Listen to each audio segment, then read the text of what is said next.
Hello Ahmedabad, કેમ છો મિત્રો? ભાઈ આજે હું આવી ગયો છું અમદાવાદમાં આવેલી એવી જગ્યાએ જ્યાં કેન્સરના ત્રીજા અને ચોથા સ્ટેજના દર્દીઓ જેની ટ્રીટમેન્ટ પોસિબલ નથી એવા સમયે લોકો હિંમત હારી જતા હોય છે. તો તમારે હિંમત હારવાની બિલકુલ જરૂર નથી. એમના માટે કરુણાલય એ દર્દીઓને રાહત થાય એવું કામ કરે છે.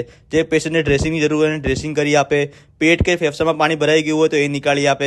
અહીંયા જે દર્દીઓને દાખલ થવું હોય એ દર્દી અને એમની જોડે એક સગાવાલાને રહેવાનું, જમવાનું, ચાય, પાણી, જ્યુસ બધું જ ફ્રીમાં છે.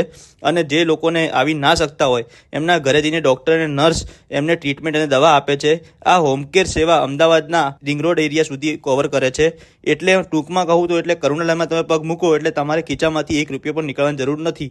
અહીંયા ભલે ટ્રસ્ટ હોસ્પિટલ છે પણ તમને ઘર જેવું વાતાવરણ પ્રોવાઈડ કરે છે અને કોઈ ટાઈમ લિમિટ પણ નથી. જ્યાં સુધી પેશન્ટની ઈચ્છા હોય ત્યાં સુધી અહીંયા રહી શકે છે. તો તમારી આસપાસ કોઈ પણ એવા કેન્સર પીડિત લોકો હોય તો આ વિડીયો એ લોકોને શેર કરવાનું ના ભૂલતા, કેમ કે ભાઈ એક શેર વિડીયો કોઈને પીડા અને પૈસા બંનેથી બચાવી શકે છે.